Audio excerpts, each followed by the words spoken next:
Hi, I just wanted to make a video here before the holidays, and Merry Christmas to you guys out there, and hope that you have a blessed holiday with your family and friends. But I wanted to make this quick video because I came across something in my Bible, an old Bible that I had when I first got saved. It's got valuable information in it, valuable commentary, and I want to see what you guys think about who is this? Who does this apply to as of right now? Because this sounds just like the person that's in office and those that are in higher places and powers and within office in different sectors. Now, it's taken from Luke chapter 3, verse 14. There where John the Baptist is preparing the way for the Messiah. And there was a point in there when they had asked him, the tax collectors, and I do have some notes here. I wrote some of this down so that way I can remember it. And I'm going to read it off to you fully, guys. But the tax collectors, they asked John the Baptist, what are we supposed to do? And he told them, don't collect more than what you're supposed to. But then the Roman soldiers, this is the interesting part. The Roman soldiers that were policing Jerusalem, said, what are we to do to get ready for this Messiah or so?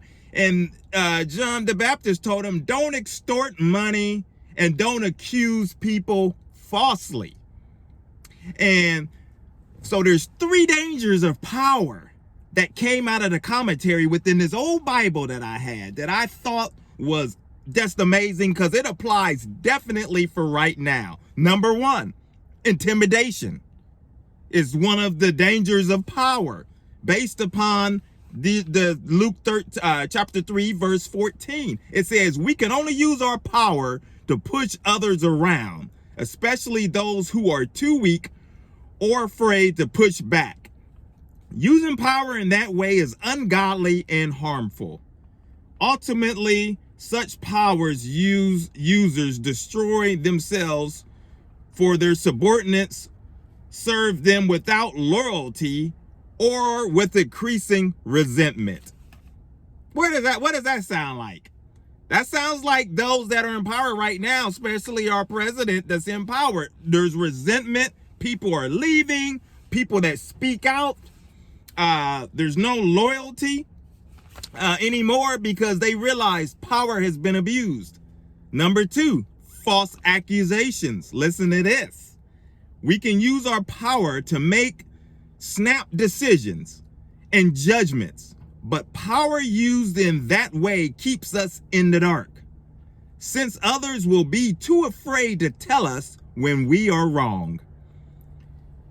When we go awry, it's all too easy to start blaming people under us and around us. See, false accusations. And see, this is the dangers of powers. And number three, discontent. Listen to this. This is really, really good right here. If we use our power in self-centered, hurtful ways, we'll tend to increase our appetite for power and seek more, perhaps by pressuring superiors or by cheating and stealing. Who does that sound like? Who does this sound like with the abuse of powers?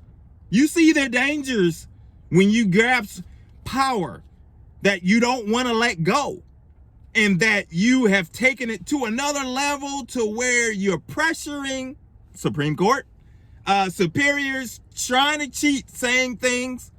Who do you put it in your comments? Who do you think that this applies to? The power grab. Now, this may not just apply to our leaders right now that's in power, such as the president, but you may have a boss that's this way, or you may know some friends. I've known some people over the years where power has got the best of them and it has changed them. And boy, I don't ever want to find myself. We need to learn to stay humble and ask God to keep us humble.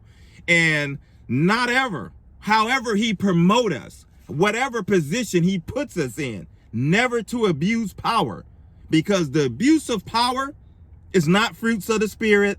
It's not showing the loving kindness that Christ expects of us to share to others and be an example to him.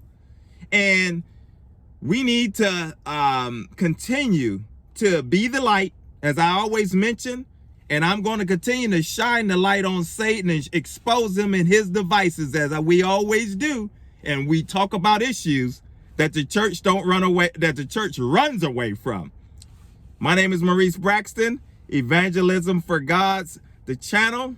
Until next time, my friends, take care. God bless.